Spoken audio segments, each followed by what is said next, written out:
आपका अपना प्रोग्राम सियासत की बातें।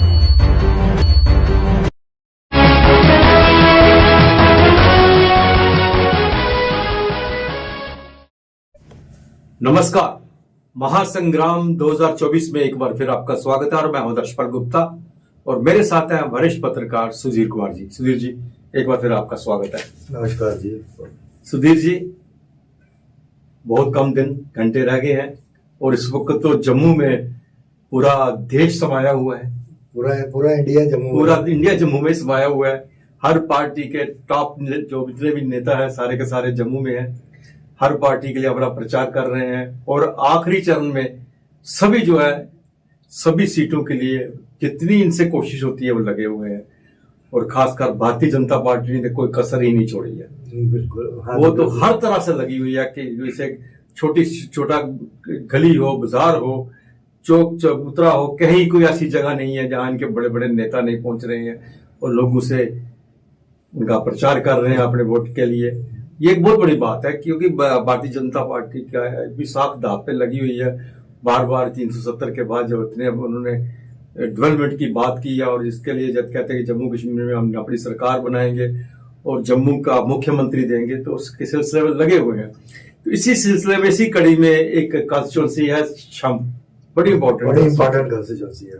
शंभ कॉन्स्टिट्यूंसी है जहाँ पे डिप्टी सीएम रहे, ताराचंद भी रहे उसमें। तो उसके साथ साथ इस कॉन्स्टिट्यूंसी में सुधीर जी 11 कैंडिडेट थे। बिल्कुल, 11 लोगों ने नॉमिनेशन भरी थी लेकिन 3 रिजेक्ट हो गए थे और 8 जो हैं इस वक्त मैदान में है। अपना किस्मत आजमा रहे हैं। यहाँ 1,04,356 वोट है जी। बिल्कुल, हाँ जी। और 1962 से लेके अब तक जो है 9 वहां पे चुनाव हुए हैं। बिल्कुल, 9 चुनावों में 7 बार कांग्रेस जीती। 7 बार, एक बार बीजेपी और एक बार बीएसपी। मतलब अधिकतर ये जो कॉन्स्टिट्यूंसी है कांग्रेस के पास रही है।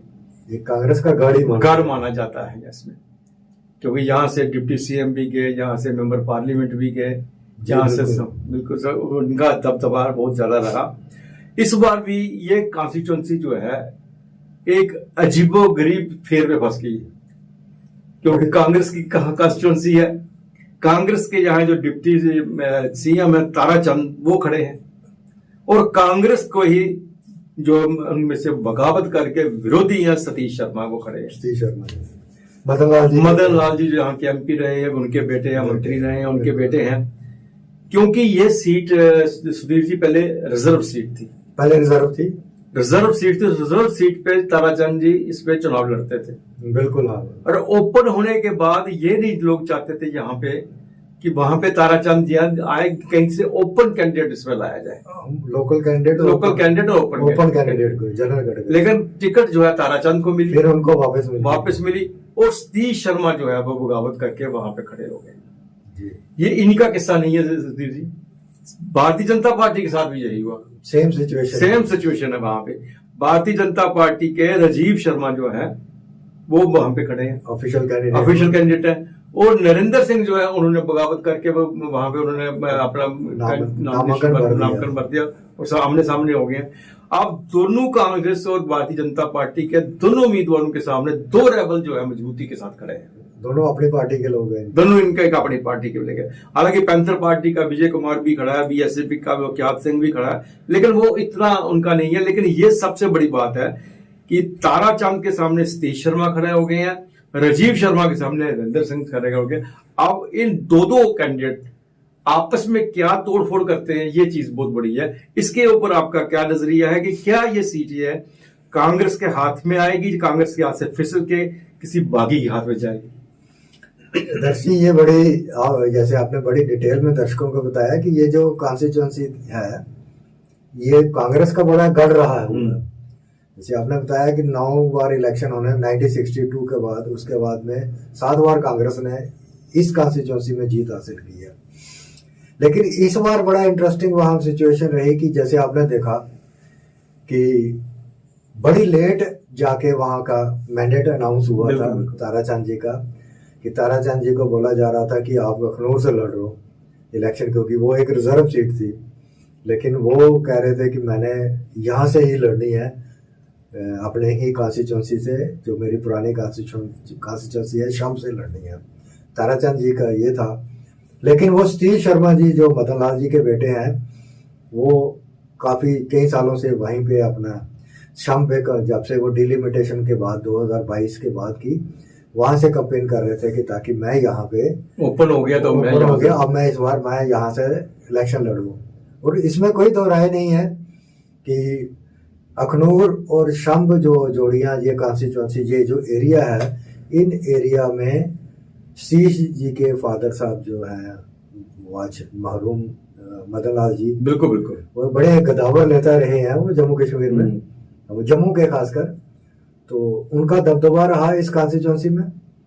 लोग अगर श्यामलाल वहां से जीते हैं शर्मा, तो वो भी उन्हीं की बदौलत जीते। श्यामलाल आज तक जितनी इलेक्शन जीते हैं, ये तो मुझे यहाँ पे आपके हमें अपने यहाँ से चैनल पे कहने से कोई परहेज नहीं होगा।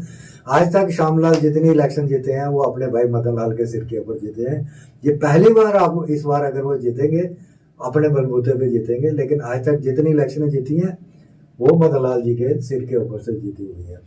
अब स्थिति यह है कि ताराचंद जो है, उनकी पोजीशन भी एक ऐसी है कि वो ना तो वो सीट छोड़ सकते थे उस वक्त, ना ही कोई बात कर सकते थे, क्योंकि उन्होंने इतनी बार वहां से चुनाव लड़ा।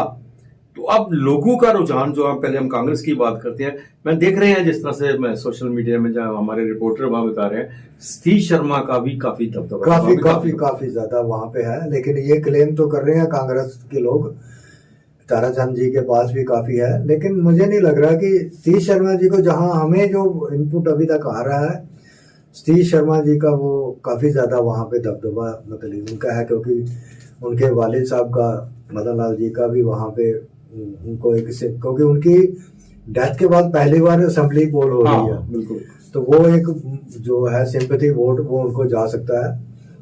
ऐसे ही आपने ये बताया था ना, जैसे आपने ये बताया था कि बीजेपी वालों के, जी, बीजेपी में भी सिचुएशन सेम है। उनके रेबल कैंडिडेट है राजीव शर्मा जी, अखनूर से हैं ना, वो इलेक्शन लड़ रहे हैं, शाम से लड़ रहे हैं। यही तो वो कह रहे थे, इनको वहां भेजो, अखनूर में भेजो, ताराचंद को भेज दो अखनूर में, लेकिन उनको राजीव शर्मा को वहां से लेके आगे, और नरेंद्र सिंह जो है वो सामने खड़े हो गए हैं। नरेंद्र सिंह चाहते थे कि मैं इलेक्शन लड़ूं वहां से। अच्छा, वहां से एक और चीज थी, वो जो डॉक्टर कृष्ण लाल सिटिंग एमएलए थे, वो भी ये कह रहे थे कि अगर कांग्रेस जो है ताराचंद जी को मैंडेट दे रही है, तो मुझे क्यों नहीं पार्टी मैंडेट दे रही है। वहां पर ये एक बहुत बड़ा जो पेच फंस गया है इस कॉन्स्टिट्यूंसी में इस बार, कि कांग्रेस भी अपने रेबल को फेस कर रही है, रेबल काफी स्ट्रांग है उसका, और बीजेपी भी अपना रेबल जो है, क्योंकि वो दो राजीव शर्मा जी है, वो है अखनूर से, डॉक्टर कृष्ण लाल जो है वो भी जोड़ियों से है, शाम इलाके से है, और नरेंद्र जी भी वो शाम इलाके से, वो लोकल है। अब वो वहां पे ये लोकल एंगल वो चल रहा है, और जिसकी वजह से जो बीजेपी को भी नुकसान, बीजेपी का ऑफिशियल कैंडिडेट भी नुकसान में जा सकता है, और कांग्रेस का भी एक कैंडिडेट भी नुकसान में जा सकता है, बीजेपी का भी नुकसान में जा सकता है। इनके बीच में अब किस्मत का किसका निकलती है, लॉटरी किसकी निकलती है, ये अभी बहुत बड़ी बात देखने वाली है कि रेबल्स जो हैं किसको जला। अगर कांग्रेस का रेबल्स का फायदा राजीव शर्मा को मिल सकता है या नहीं मिल सकता, ये भी एक बहुत बड़ी बात है। नरेंद्र सिंह का फायदा ताराचंद को मिल सकता है या नहीं मिल सकता, ये एक बहुत बड़ा सवाल है। लेकिन आदर्श जी, रेबल तो दोनों साइड है ना, और दोनों साइड लोकल है, या तो आउटसाइडर तो है नहीं ना, दोनों के लोकल है। अब अगर आप सतीश जी को भी देख लेंगे, सतीश जी का उनका पुराना जो उनका एंसेस्ट्रल गांव है वो उसी एरिया में पड़ता है, ठीक है ना। जो जैसे हम देखते थे कि मदन लाल जी का वहां रहते थे, बाद में यहाँ शिफ्ट हो गई सिटी में, तो लेकिन पुराना जो उनकी जो पुराना एंसेस्ट्रल हाउसेज हैं, उनके घर हैं, वो वहीं पे हैं। सेम दोनों पार्टियों के लिए बड़ी सेम सिचुएशन है, और ये आप नहीं कह सकते कि हम नहीं कह सकते कि ये ताराचंद जी जीतेंगे या राजीव शर्मा जी जीतेंगे। ये भी हो सकता है कि सतीश शर्मा जीत जाए, वहां से इंडिपेंडेंट कैंडिडेट वहां से जीत जाए, क्योंकि वोट तो आपस में क्रॉस वोटिंग तो होगी ना, वोट आपस में डिवाइड होंगे इनके, उसी डिवीजन से वोट जो है डिवाइड से कौन सा कैंडिडेट बीच में निकलता है, वो मुझे लग रहा है कि जैसे अभी की सिचुएशन जो आज तक चल रही है उसमें सतीश शर्मा जी का पलड़ा काफी। लेकिन अभी कांग्रेस के दिग्गज नेता जो आ रहे हैं उनका क्या प्रभाव पड़ता है, कोई कुछ नहीं, क्योंकि इंडिपेंडेंट कैंडिडेट के लिए ये होता है कि उसे अपने ही बलबूते पे बट है चुनाव तो लड़ना पड़ता है। जीतने के बाद दर्श जी यही होता है कि ये वो तो बात सही है, तो कांग्रेस के हैं या वो बीजेपी के हैं, वो तो सीधी सी बात है। उधमपुर की बात करें तो वहां भी यही सिचुएशन है, जाएंगे तो वो वापस ही, लेकिन रिस्क उन्होंने खड़ा करके रख दिया इन दोनों के लिए, पार्टी के लिए खड़ा करके दिया। ये चीज बहुत बड़ी सामने आ रही है। सुधीर जी, बहुत अच्छी तरह से आपने श्रम के बारे में बातचीत की और हमारे दर्शकों को बहुत अच्छी तरह से बताया, और उम्मीद करते हैं कि अभी एक चुनावों से पहले जो और भी हमारी असेंबली कॉन्स्टिट्यूंसीज बची हैं उनके बारे में भी दर्शकों को पूरी जानकारी देंगे। आप स्टूडियो में आए, और दर्शकों का भी बहुत बहुत धन्यवाद जो हमें इतना सराह रहे हैं, हमें अपना प्यार दे रहे हैं और हमारे प्रोग्राम को अच्छी तरह से देख रहे हैं, कमेंट्स दे रहे हैं, लाइक कर रहे हैं। बहुत बहुत धन्यवाद। कल फिर मुलाकात होगी। नमस्कार। नमस्कार।